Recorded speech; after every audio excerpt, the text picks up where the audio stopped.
Welcome everybody to another episode of the Evil Safety Dudes. I am your host, Mr. Aaron Iacino, the Director of Risk Management for Innovative Business Consultants. This is our podcast where we talk about anything and everything that has to do with employee safety, from how not to get stabbed or arrested as a bouncer to how not getting cancer while you're working with chemicals. Anything and everything to do with threats to employees, we talk about it here. And we're on our law enforcement training segment.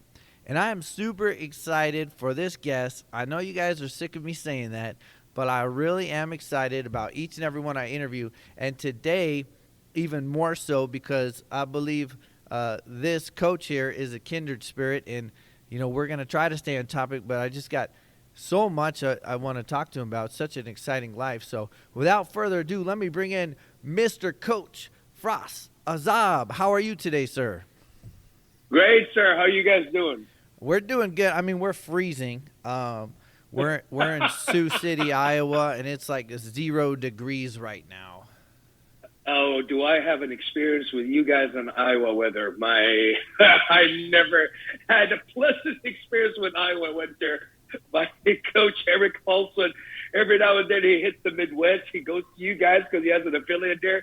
And it's always in February. And my God, some of the times I went there and got stuck in that blistering winter. Oh.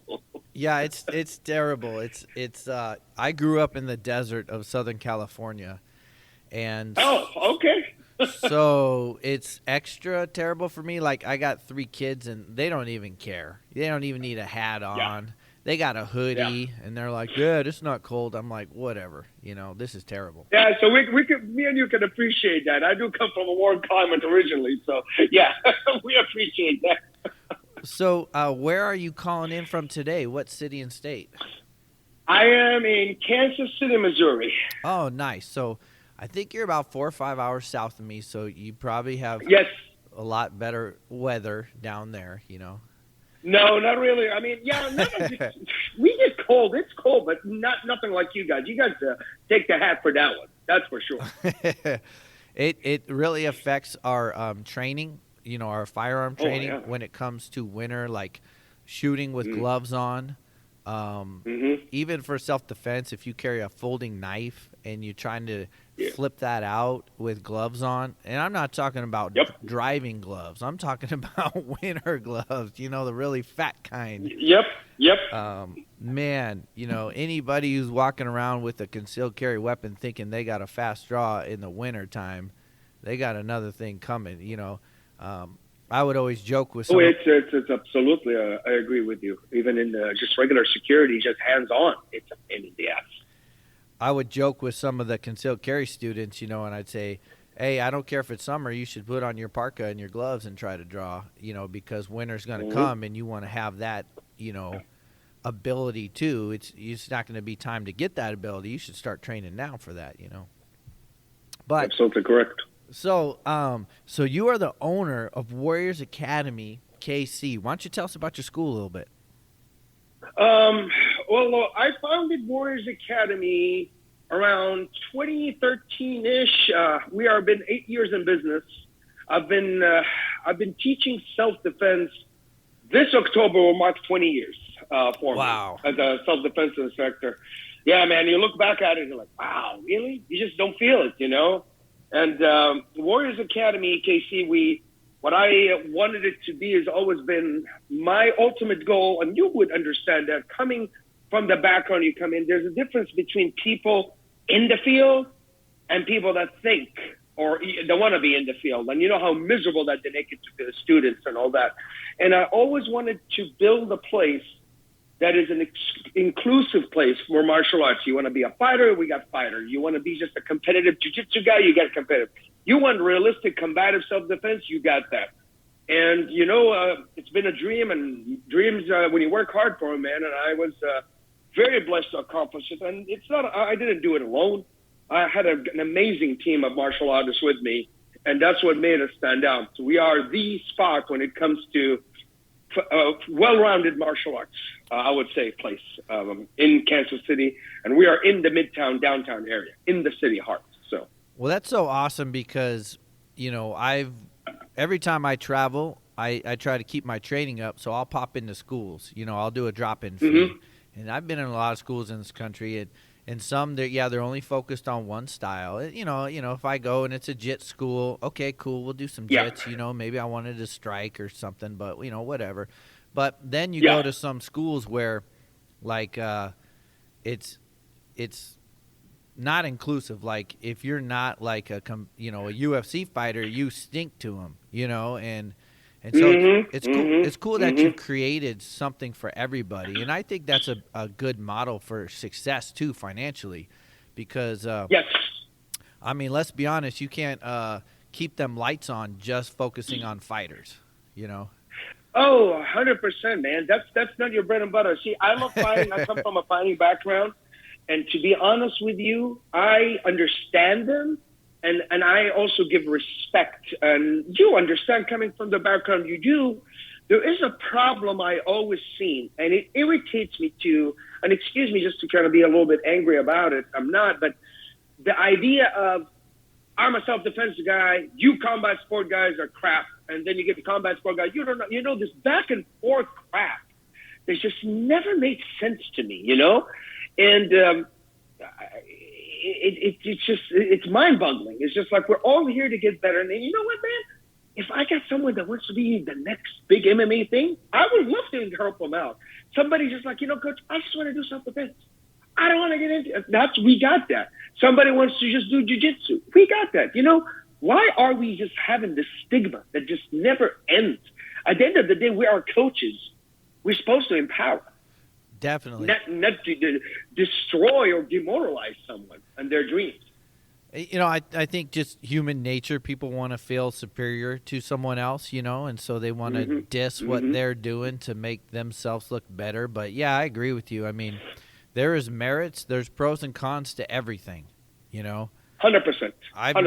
I've never found one style that had every answer.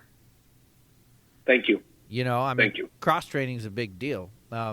So I was looking at your background, and, you got the Brazilian Jiu-Jitsu and you got the Judo, and we do as well. And I always tell these competitive jits guys, I was like, why aren't you coming to Judo class? Why aren't you going to wrestling class? I mean, that's going to give you a competitive advantage. If you got a Judo throw that's not focused on in Brazilian Jiu-Jitsu, if you got that down well, and all your competitors don't because they don't study it, you got a takedown that they don't have, and they don't even know the defense. I'm like, we're missing opportunities by staying in our lane, Yes. So that's now cool. I agree. Judo is my first ever martial art.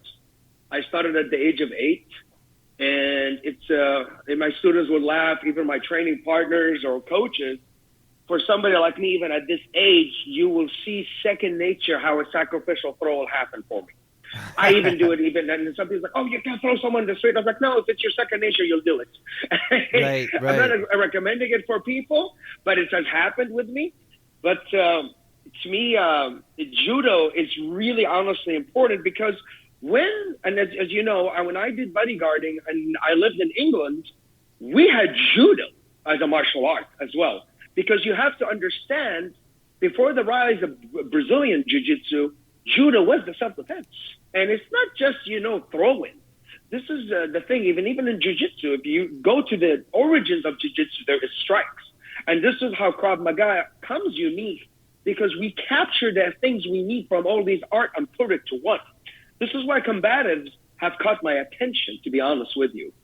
When you're just one-dimensional, it doesn't make sense. But sometimes you're really good at that. That's great. But go into what you're saying when you recommend to jiu-jitsu people, go do your judo, go to absolutely. I mean, I started judo, then I did wrestling. When I came down here in high school a bit, did catch wrestling. I got involved in gi jiu-jitsu in 2009 in Brazil. That's how I was introduced to jiu-jitsu. Yep. That's how I got introduced to gi jiu-jitsu. It was 2009 in São Paulo, Brazil. Actually, in an outskirts there. And I put a gi on, and I thought I was a badass. So I'm like, okay, what the hell? I had people bigger than me, smaller than everybody, just pretzeled me. And it's just flustering when you're a wrestler. I know I can shoot. Boom, I'm on top of them, But then what? Right. So it caught my attention. And I just fell in love with it, And like you said, everything has a pros and cons. This is the best. I truly support this message. Like you said, everything has a pros and cons. Absolutely. Now, you're the chief Krav Maga instructor there at Warriors Academy. Is that right? Yes, I am. Yes. Nice. And then I was looking through some of your stuff, and it said that you were under Nicholas Hughes, so I was looking him up.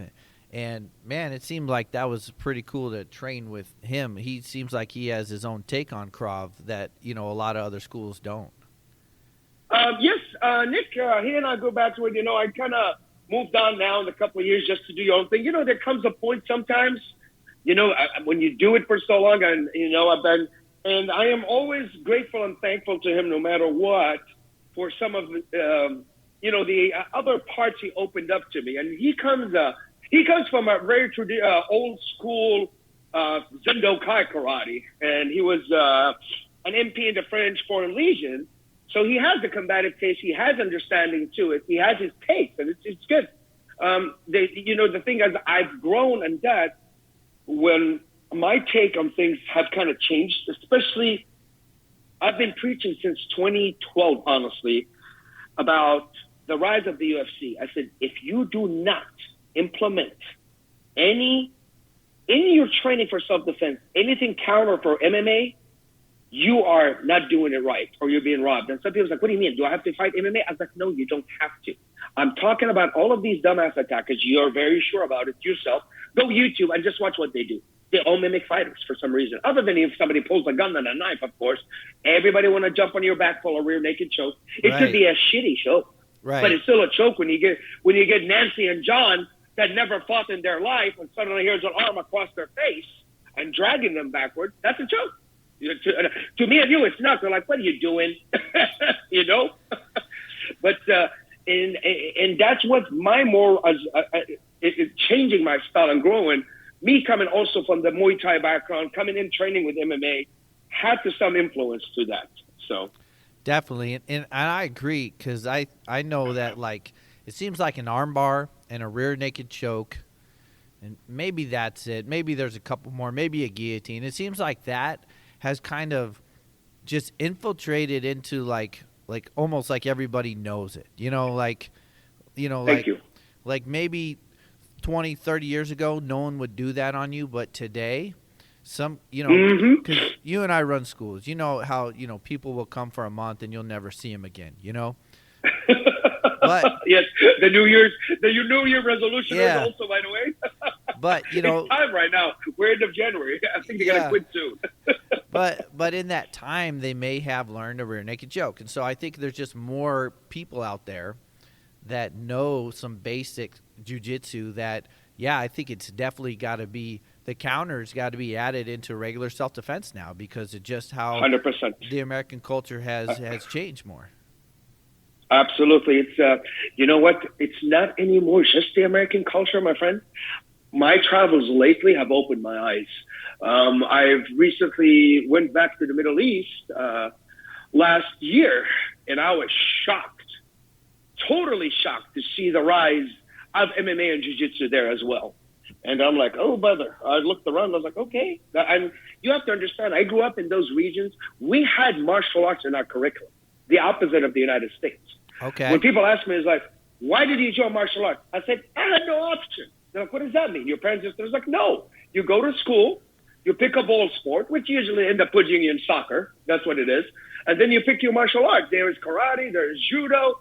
I think Tiki, one Taekwondo was there. And I ended up in judo. Nice. And, now in the Middle East, jiu-jitsu is being implemented in certain countries like Abu Dhabi, Dubai, Saudi Arabia. Jiu-jitsu is going to be in the curriculum for everybody. And that makes sense because the Abu Dhabi, the ADCC, the big grappling tournament, that's Abu Dhabi, right?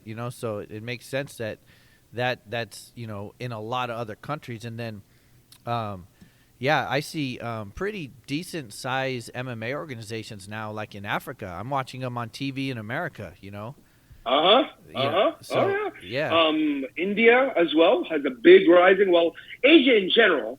See, a lot of people have bad geography. See the Middle East, they think, no, that's the whole continent of Asia. The continent of Asia have like one FC. One FC is beating the UFC right now. That is like one of the most biggest now MMA organization in the world. And you can understand because the numbers of Asia, the continent itself is huge.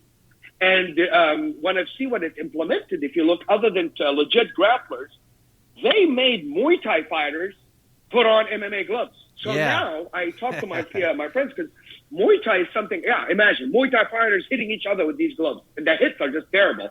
I mean, when I say terrible, painful. I'm not saying it's bad striking. It's, of course, Muay Thai. Just the speed of it. I grew up on Muay Thai. I was a competitor in it. And I was watching some of it. I was like, man, now they got wrestling in Muay Thai. Suddenly you see instead of the sweeps, there's a takedown and a suplex. And I'm like, okay, that art has changed. Yeah. And it's still deadly. To me, I think one of the most deadliest striking art out there is Muay Thai, 100%. Yeah, it's my favorite. That's the two that I teach at my school is the Muay Thai and the Krav Maga because Krav Maga is, absolutely. Yeah, it's for my street survival to protect my family, and then Muay Thai is just my favorite sport, for combat sports, Obviously, and MMA. Krav, if you're teaching good Krav, it has a lot of Muay Thai. Very heavy Muay Thai in Krav. I mean, if you think about the elbow, the knees, 100%. Absolutely. That's what helped me when I got into Krav was I had done combat sports since I was a kid. So, all of a sudden it's like, get ready to learn a roundhouse. And I'm like, check, got that one. It's like, we're going to learn straight punches today. I'm like, check, of course you stay humble and you go through the program, but it was, yes. It was cool. I know that feeling exactly. Yeah, there was so much I already knew. And so sometimes people ask me, said, Aaron, how long have you studied Krav? I was like, my whole life. I may not have got into an organized system till later in life, but, I was studying strikes forever. And, that's Krav. So that's cool. Yep, absolutely. Now, I want to switch gears for a minute. I saw that you graduated with from criminology and criminal justice. What made you take that path?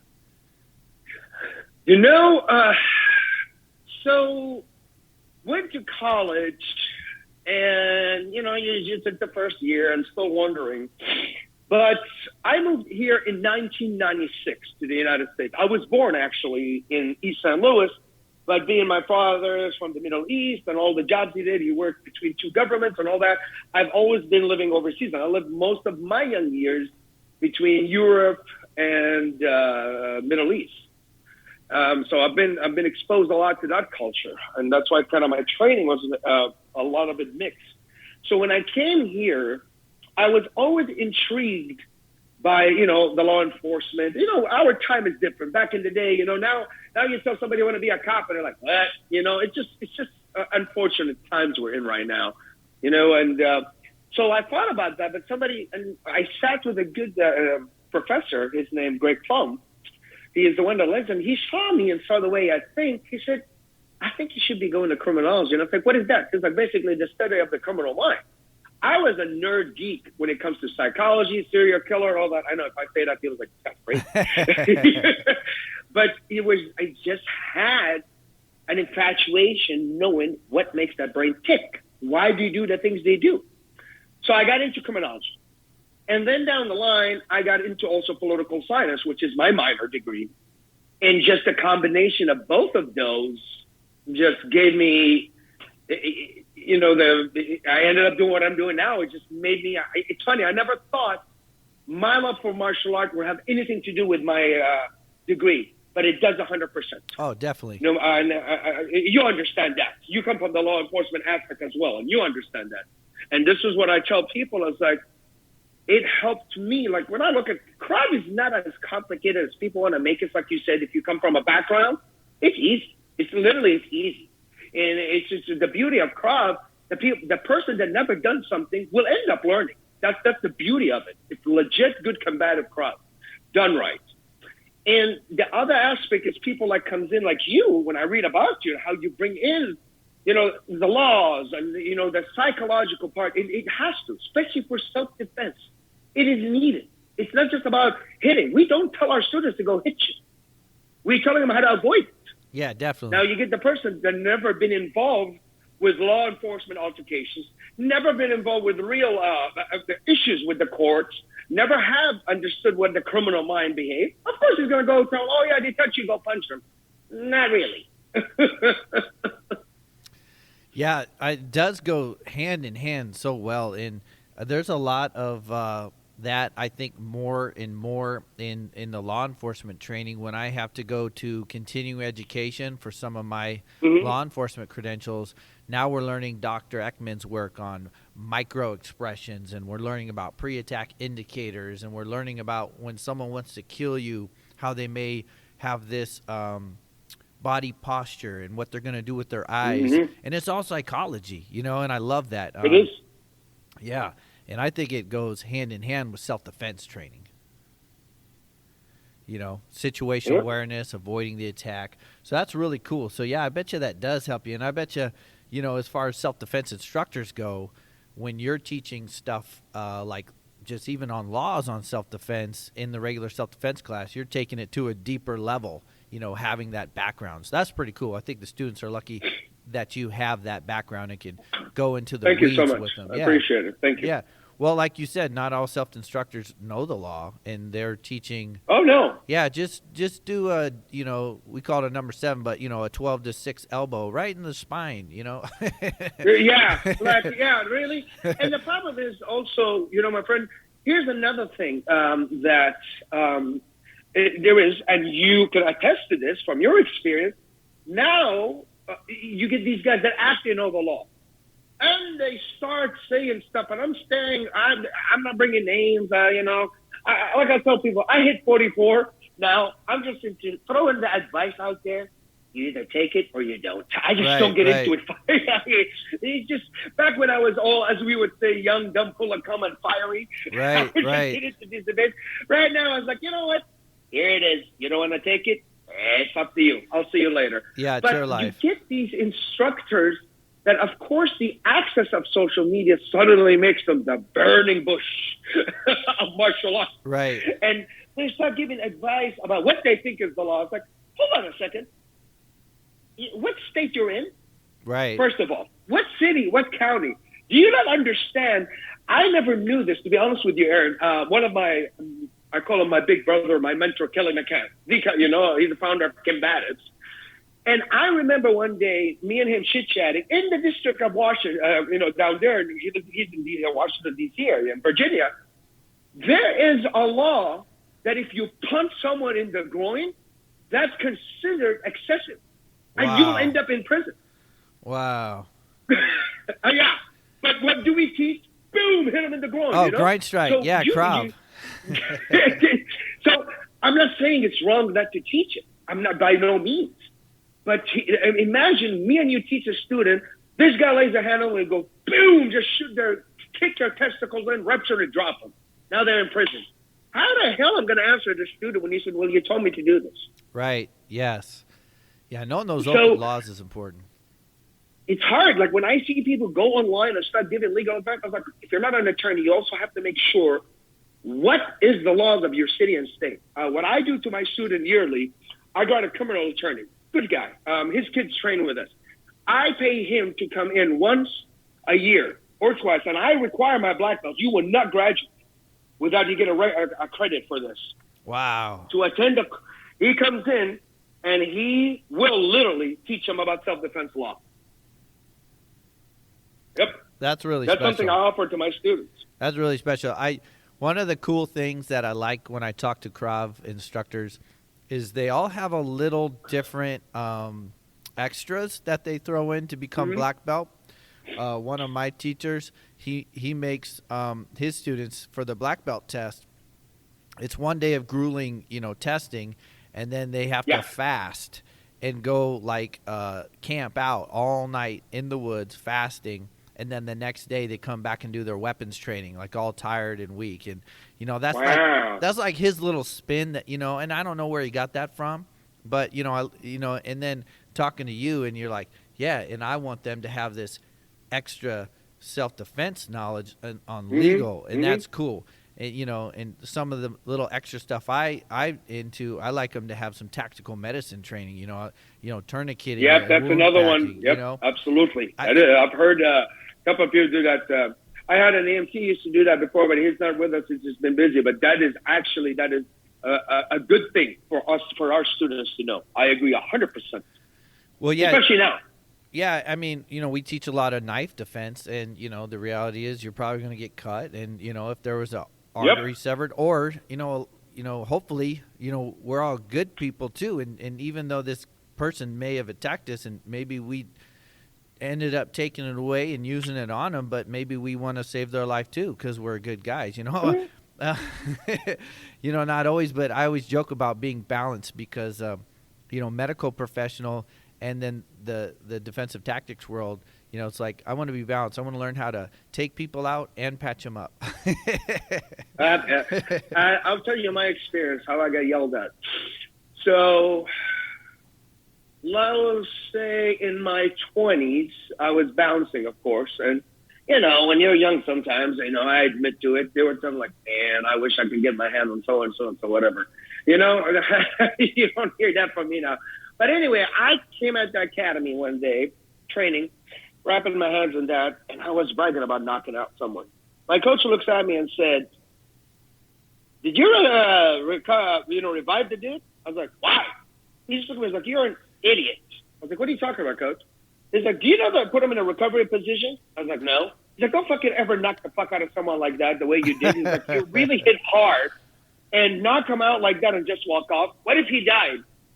And I started to stutter in front of everyone because here's my father figure lecturing my ass, and I'm the top dog among everybody. I was like, I have no idea what he's saying. But at the same time, as he's talking, I started getting a knot on my stomach and getting scared. I'm like, oh, shit, maybe the dude died. you know what I'm saying? Right. So that was a teaching moment to me. And I even teach my students, I was like, if you drop someone, and there's nobody around you to hurt you, you think the coast clear? Let's work on how to put them in the recovery position. At least they don't swallow their tongue and choke on it and die on it. So, and call for help. Yeah, if it's tactically safe to do so, especially like in your case where you were actually on the job, you weren't just doing self-defense on the street in the Walmart parking lot, So, yeah, I think that's a big aspect. And we do some of that for cops. We train them. The cops that are still allowed to choke, because a lot of cops aren't allowed to do the vascular neck restraints anymore, but some departments still allow it. So we teach them how to, again, revive them, sit them up, stuff like that. I had a buddy in Denver. When I left Southern California in 1997, I moved to Denver, which was a great time because that was kind of a mecca of MMA in the country because the first – it is, absolutely. Yeah, the first few UFCs were there, so there was a lot of schools. It was great training. One of my buds was a bouncer, and he was a jiu-jitsu practitioner. And there was a guy messing with the girls. It was a strip club.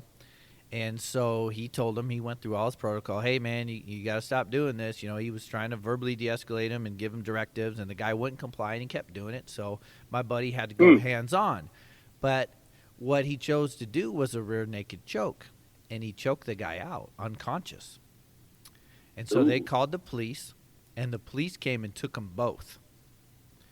And just what you were saying, because in that state at the time, and his defense and everybody's defense, I don't think you expected for him to be arrested, right? I don't think anybody expected that. No. I mean, he was protecting the girls, and the guy got crazy with them, but. In that state, choking was attempted murder. Here we go. It's like I said, it opened my eyes, and just the idea of the groin kick was considered excessive. Yeah. Just the word excessive gets thrown against you in court. Oh, you're done, man. If that was a jury trial, holy cow. Yeah, a guy made that law. So my friend was lucky though, in that he got off. He got the charges dropped, but it was barely. We were all worried about him, Now, it's scary, man. A year later, he's doing the same job. He didn't get fired. A year later, same scenario happens. He goes hands-on with the guy. This time, he takes him down, puts him in an arm bar, and then he doesn't just rip it. He's holding it, and he's giving the guy commands, do this, do that, and the guy's still trying to bite and fight and all that. So then my body just rips it, right? Completes the submission. Cops are called. Guess what happens this time? The cops get there, they take away the guy, and they shake my friend's hand and say, good job. But the crazy thing was, in one case, he choked a guy out. In the other case, he caused some pretty significant damage. One case, the guy wakes up from a choke fine. The other case, he's going to have rehab and injured. But just because of the law, one was, like, celebrated, like, good job, bouncer, and the other one was like, you're arrested. Yeah, it's crazy. And sometimes, here's the deal. Could be nothing on the court level. That doesn't protect him civilly. He still can come back at him and say, I cannot wake up anymore and rub my wife's back due to what he did to my arm. Oh, and that's the case right there. And I'm not saying you're going to win or lose, but you're still going to have to fight a civil case. Right. Now, I want to switch gears a little bit because it's kind of what we're talking about now. I was looking, and you spent some time working with violent psychiatric patients. Is that correct? Yes. So now, what was tough for me, because I did the same thing for 10 years. I worked in lock psych wards. And oh, wow. So you did 2 more years than I did. I don't know how you pulled that off. Well, the crazy thing was, as a martial artist, I had a hard time because they gave me these moves that I had to do, these hospital-sanctioned moves. I know, absolutely. Yep. And they sucked. Yep. They were terrible. And yet we had some. Have you heard of Sturgis Rally, this biker event every year in South Dakota? All right. So of course, yes. So I was in South Dakota at the time practicing, and we would get a lot of those bikers because they would bite a cop's ear off, play crazy to avoid being arrested, come to me. And these guys are 250, 300, 350 violent attacking us, but it's not jail. So we can't, like, if we put a mark on them, our license is on the line. So the hospital was asking us to, hey, yeah, of course, don't get hurt, but you also can't hurt them while all this violence is going on. And I just wanted to kind of touch base with you, like, as a martial artist working with violent psychiatric patients, how did you deal with that when, someone attack you or is attacking someone else? How would you save the day without hurting them? Sorry to cut you off. I was blessed with a lot of the backgrounds. Here's what made me unique. And it's actually, that's what got me to sign a contract with BJJ Fanatics. And when I did my contract, my pedigree, I am very, very heavy on control and restraints. There you go. Yeah. If you ever ask about me, I never had somebody walk around. Have I ever hit somebody in the face? Yes, I've done it. Have I done it in a professional atmosphere? Nope.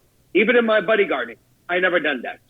And I've been very blessed with a lot of the learnings I've had, and a lot of that comes from the grappling. And I have learned that in Silat as well, when I did that. But a lot of the control percent, and like my last DVD I've released with BJJ Fanatics called Pain and Compliance, I even talk about how did I modify some of these controlled restraints when I was working in the mental hospital field, in the psychiatric field itself, the whole mental hospital and all that. So that was and there was never strikes. And you have to understand, you've been in that experience, I'm pretty sure. Either you get them hot off the boat, as we say, when they bring them in and they're all like wired up, fired up, drugged, or off drugs. You have to first understand, when you're in that field, you cannot take it personal. And there's some guys that I would say douchebags act like they're crazy and they wasn't, and I used to fish those out, but you just can't. So you have to make sure as a martial artist, you're also good with your protection, but it was always control and restraints for me. Yeah. And that's how I was successful in mine. I was part of the team, they call them the green team, for the intensive unit. So when the green light hits, I'm like, all right, let's put our gloves in. It's getting crazy out there. So I go in. And when I first started, I was working, actually, to be honest with you, Aaron, I was working at the ER, the hospital across from the mental hospital. And a couple of times the cops come in and, they will try, but then the EMT comes in and this guy just goes ballistic. And some of them could not handle them. And I just stepped in a few times and helped them. And this nurse manager spotted me and offered me to move me to the mental hospital with better pay. And I was like, okay, I can see that do it. And that's how I get in. Nice. And when she found out also my background in criminology, she said, okay, I think we can use him. And I've done 8 years there. The last 2 years of my 8 years was most of me working with kids. And that's when I decided it's time to move on. And it's nothing. I love children. I work with children. It just got to me personally. I'm a father. And nothing against these kids. They were beautiful kids. It's the parents.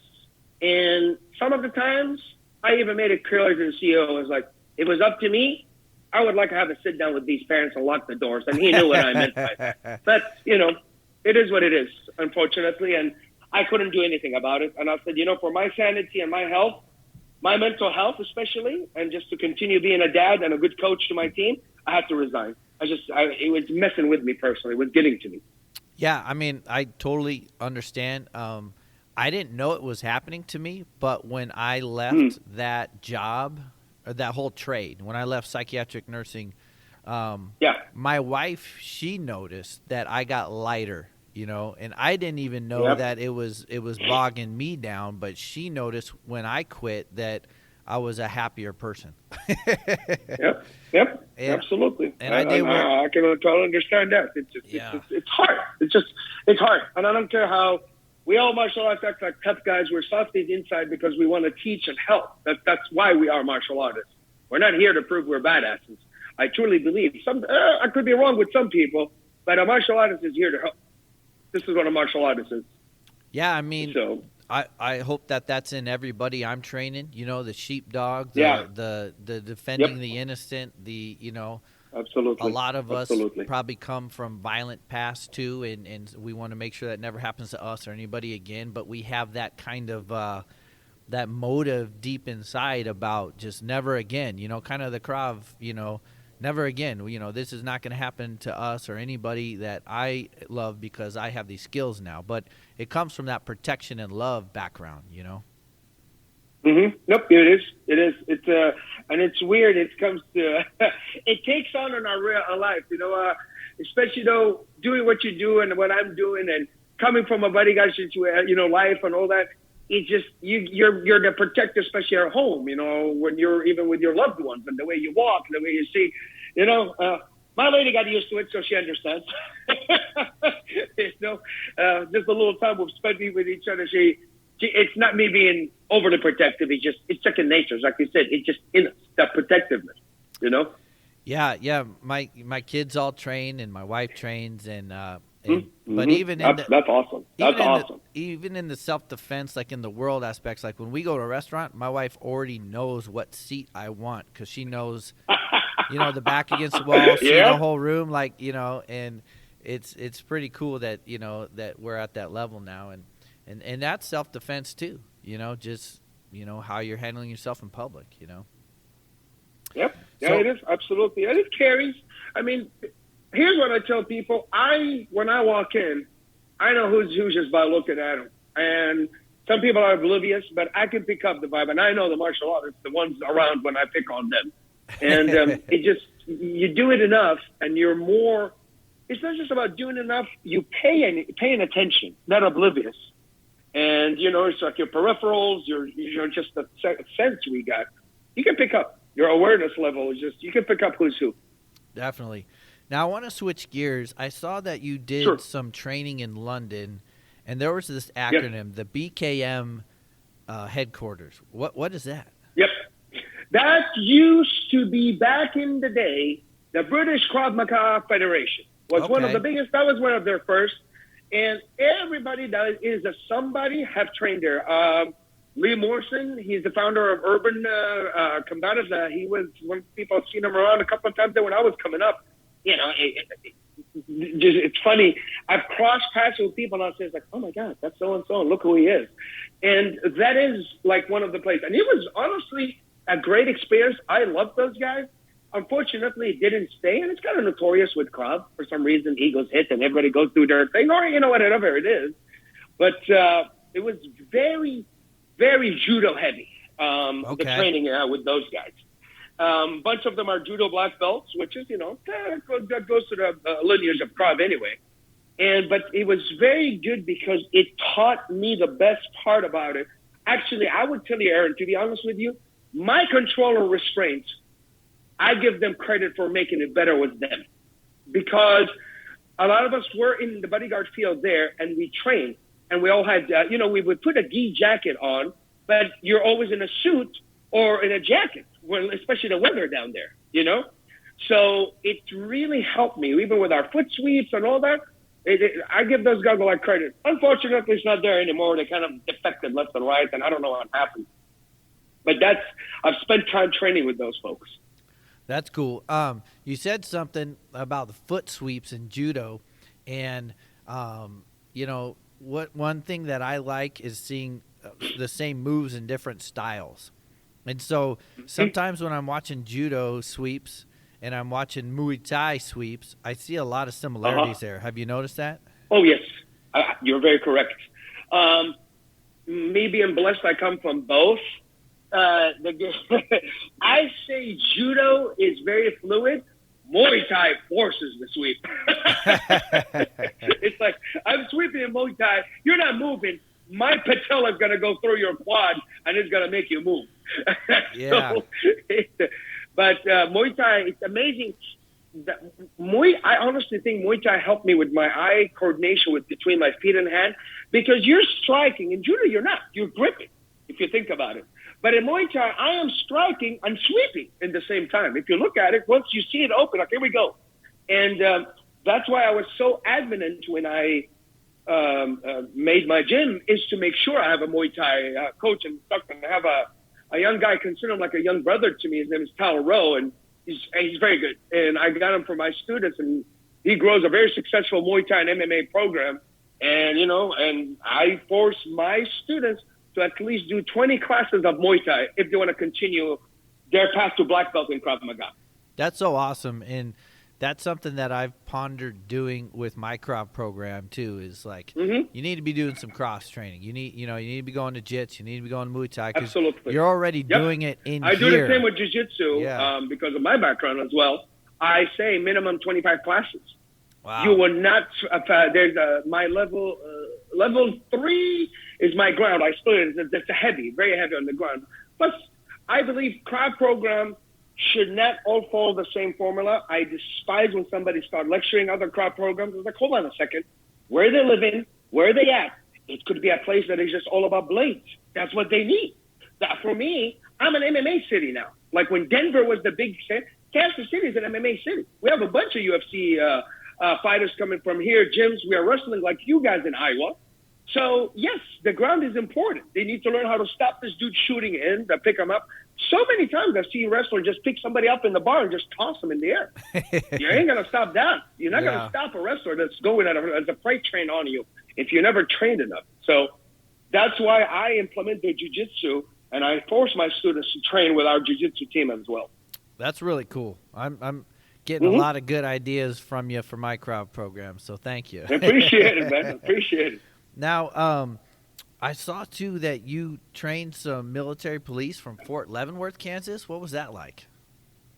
It was really one of my best experiences. I trained at the 40th Battalion under Colonel Bob Willis.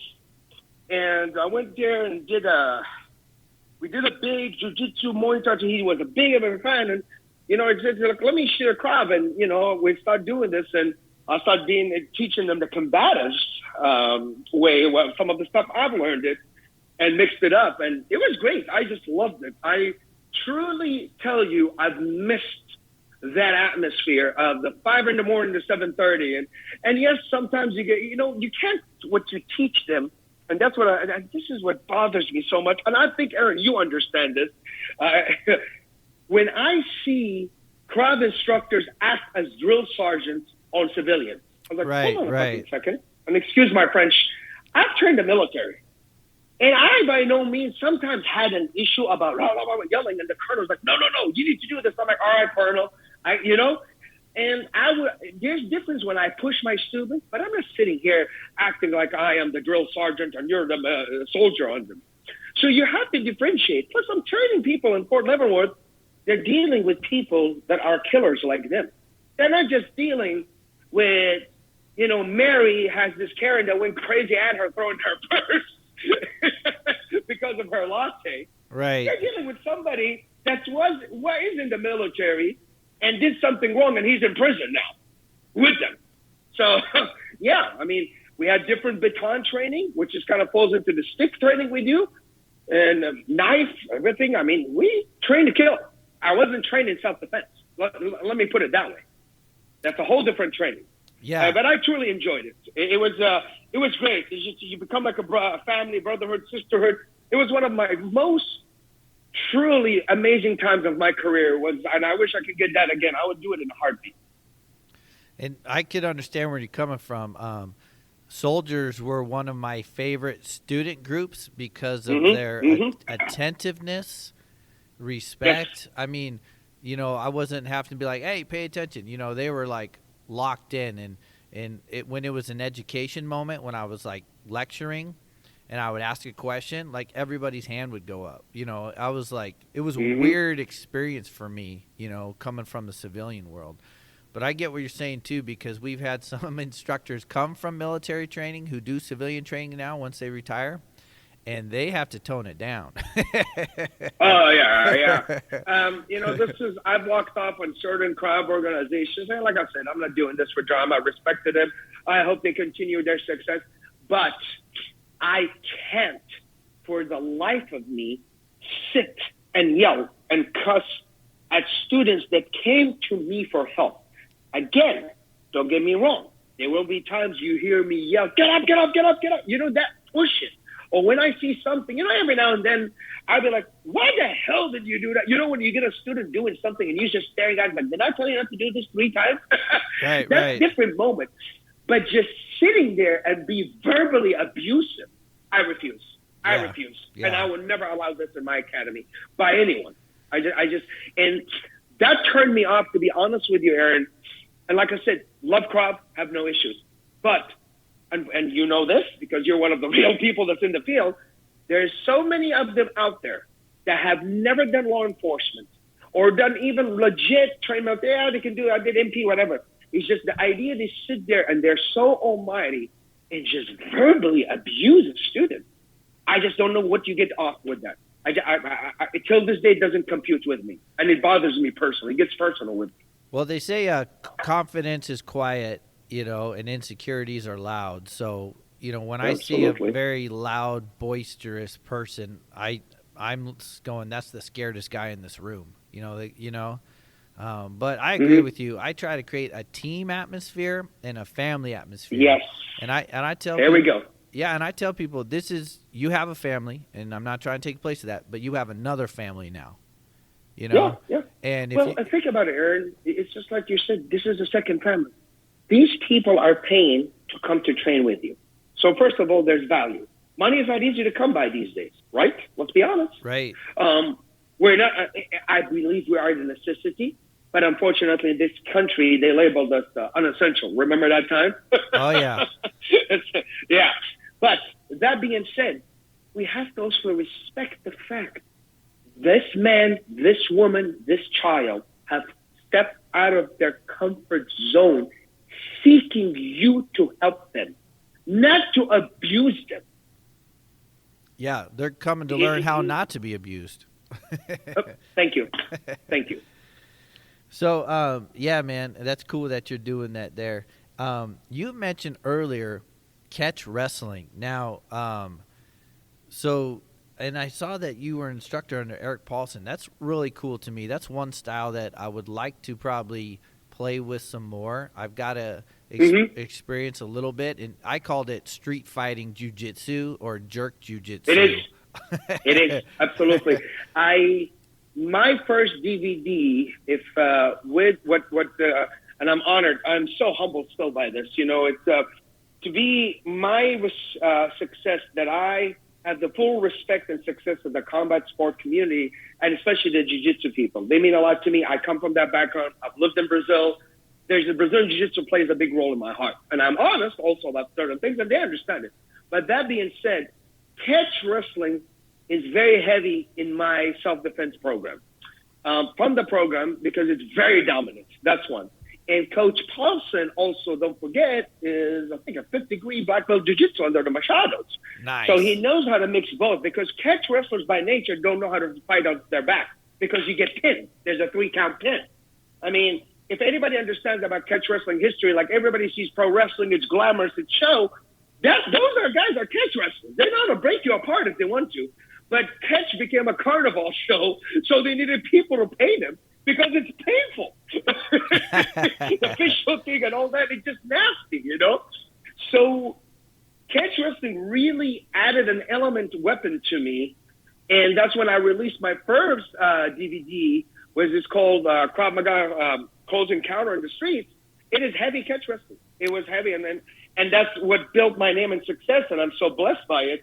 It took the attention. Everyone's like, holy cow, there is a whole catalog here about how aggressive you can be on the ground in the streets. And it's not about just punting someone in the balls or poking the eye, because there's so much you can do with the poke in the eye.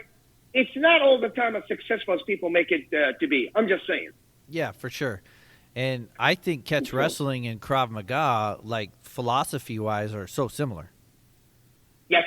That's what that attraction I had with it. Yeah. Honestly, I learned catch before Krav. When I saw Krav, that's why it made sense to me. Yeah. Because of catch wrestling. Yeah, definitely. Yes, absolutely. Yeah, but you're right. Classes are painful. The guy who was training us, he says if you're touching them and they're not in pain, you're doing it wrong. Yeah. That's when I really learned about cutting bones and how to, just put my hand on someone and hurt them, because you're not doing that in jiu-jitsu. That you'd be considered a jerk, if you were doing all those moves. Yeah. It depends on the school. I've been in rough jiu-jitsu places that you can do it. I mean, if you go to CSW headquarters, we got jiu-jitsu. That coach will tell you, be nice, but it's rough, But of course, you understand with coach, and this family means a lot to me. CSW family is literally my second family. Coach Ben Jones is one of my other coaches. He's like the number one guy under Coach Paulson. The thing is about there's a difference between, hey, I'm a hobbyist or I'm a competitor or I'm a fighter. You have to learn to separate that. That's what we do even in self-defense. You get the one that just wants to be there, just to train a few. Then you get this person that says, you get them, I want to be a black belt or I want to be an instructor. Your training for that person is way different than training the casual person. Yeah, for sure. Or the lady that comes to you said, I was raped 2 years ago. I'm ready for help. That is a total different training for that lady as well. Definitely. So, yep. And so in CSW, when I fought, there's all kinds of different demographic in there. And I enjoyed, because the pedigree of coach and that family is just deep in martial arts. They're not just catch wrestlers. I mean, if you look at him, he's descended from Dan and the Santos, family, wow. and the Machados. So a lot of that plays, and it helped me so much in my growth with martial arts. Yeah, and I agree. And I asked people that. I started doing it. I didn't always, but then I started asking when people would join our academy. I say, nicely, but I basically say, why are you here? Are you here to get fit? Yeah. Are you here for self-defense? Are you here to compete? Here we go. Because I want to know, because they always ask me, what class should I go to? Well, I don't know. Why are you here? Because if you're here to compete, all right, what sport do you want to compete in? Or if you're here for self-defense, you need to get in Krav, If you're here for fitness, well, actually, you could do any of them because you're going to get fit doing any of them. But if you're here for self-defense and want you in Krav, if you're here to compete, what style are you going to compete in? Go to that class, But I want people to get what they want out of it when they come, All right, so you were talking about this Kembatives. Yeah. I don't really know about that. What, Kelly McCann? Yeah, Kelly McCann. Kelly McCann is like one of the, if you read about him, good old Kelly McCann. He's also a Muay Thai, comes from a Muay Thai background, Irish Terry boxing. He has an MMA team. He is really, like, truly, I have so much love and respect and admiration to that man. He is the best out there when it comes to, he branded his thing Kembative, but, it's combatives, of course, but he branded it. And he has, he's a former Marine. He's done a lot of security details, bodyguarding. You see him coming in Tucker sometime when he does Fox News. Anytime there's some terrorist attack, you see Kelly will be on the news talking about it too. Oh, wow. Kelly, I am very proud to say I was one of his first instructor team when he decided to make a team. And I was one of the guys, I'm more of the ground guy. You know, that's my pedigree. All of us want to say we know it all. Yeah, but here's what I'm expert in. And that's when he reached out to me. And I was like, oh my God, Kelly McCann is asking me. And I love how he did it because he brought everybody in and he did one day. It's called the fitness training, basically. See where you're at. Oh my God, you should see so many people vomiting and dying left and right. And he threw them in the rings too because he sniffs out bullshit. Because everybody applied and he knew about my background. So he knows me. So that was different. But everybody applied and wrote a 3-page of who they are. Well, we saw that get sniffed out. But Kelly is very instrumental. He has a lot of books and that, and he's just not a no bullshit guy, and very and also an educator. And I would recommend highly to check his program and system out. That's awesome. And then I saw you were also an instructor under for Hock.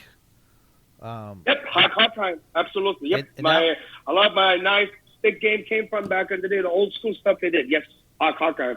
That's kind of the godfather of all this, I call him. Nice. And, you know, I love stick fighting, like, offensively, you know, like Arnis, Eskrima. Yeah. I just love it. I think it's practical. And then I love, like, short swords, like kukris, you know, because, you know, I could use them like sticks. But knives, man, that's one of my passions. And I notice a lot of Krav guys just love knives. And, you know, and that's kind of what drew me to Krav was a lot of the weapon stuff. And what's your favorite kind of knife, like if you were going to use one for self-defense? Oh, my God.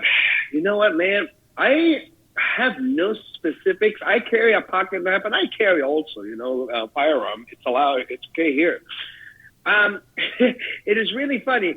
I collect knives, but mine, I cannot carry them out. If somebody said, you ever had a knife in your hand, you want to fit? I was like, man, I carry a Gurkha blade in my house. Nice. It is a heavy one. You hit somebody in the skull, it will split it. So, to me, I get like those benchmark pocket knives. I'm very simple with my pocket knives, what I carry outside, to be honest with you, you know? Yeah. I've seen a lot, like, you know, with Craig Douglas, he had to shave, you know, he got a couple of good knives. I'm still not decided what specific styles I like to carry. Like I said, most of my knives are stuff I cannot carry outside.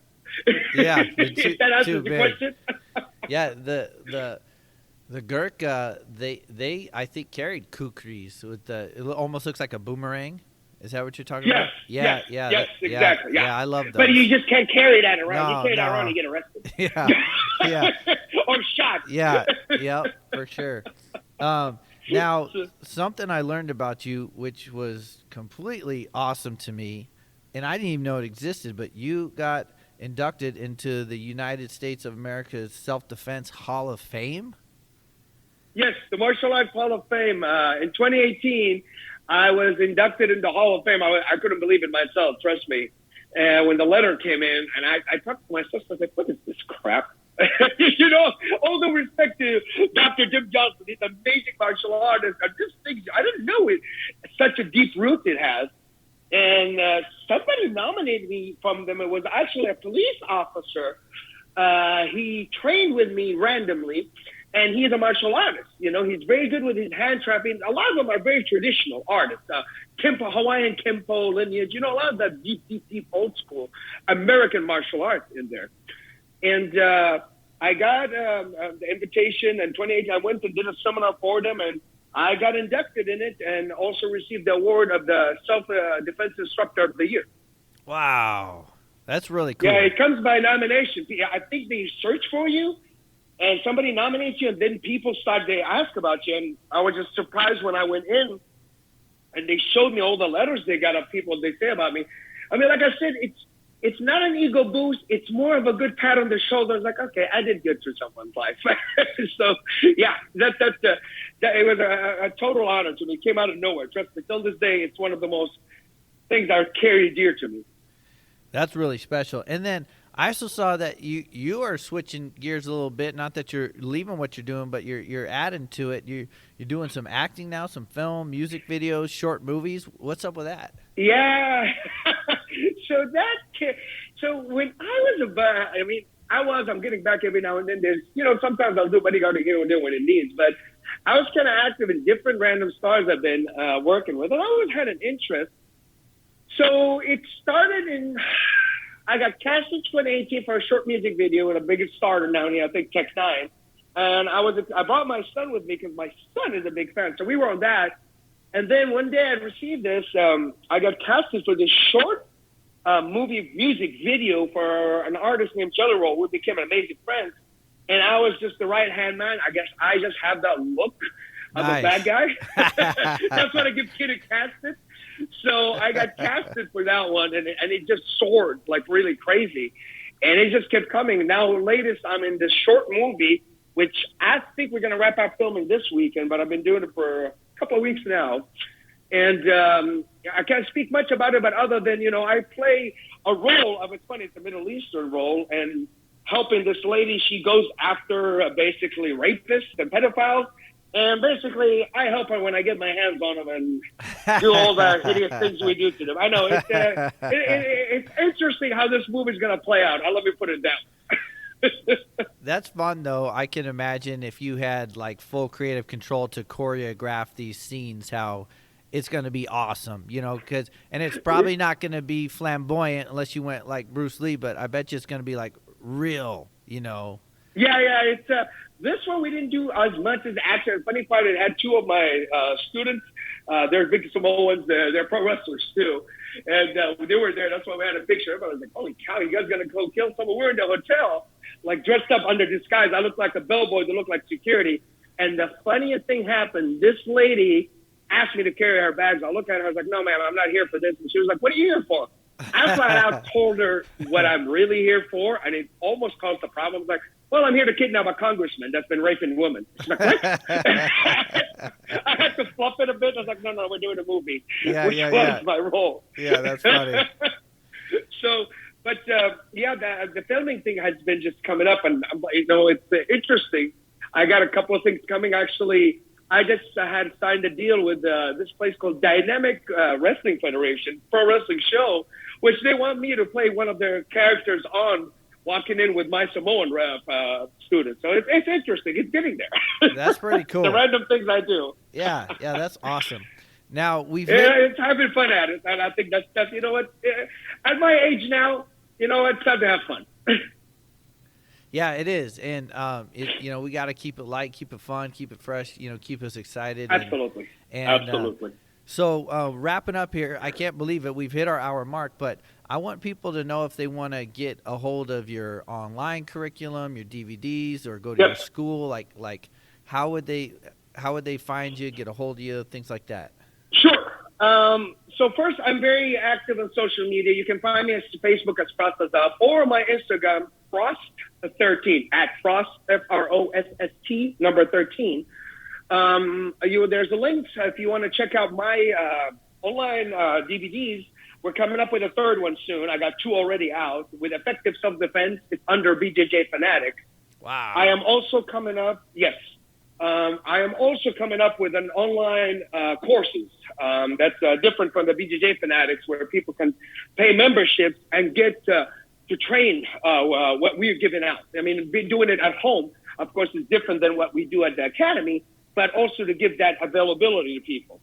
For sure. If people want to train with us, they can go to warriorsacademykc.com. That's where in Kansas City. And this year, I'm also hitting the seminar roads. My assistant will be reaching out to academies, and maybe I'll be in a city near you for a seminar, and people get to train with me and see what we got to offer. Well, definitely. Let's talk off mic about that, because I'd love to have you up here in Sioux City for a seminar. Absolutely. It will be an honor, my friend. It will be an honor. Not too far of a drive from me, too. We'll take good care of you. All right. I appreciate it, man. Totally appreciate it. All right. Well, for Coach Frass Azab, I am Mr. Aaron Iacino. Together today, we are the Evil Safety Dudes. Until next time, everybody, stay safe.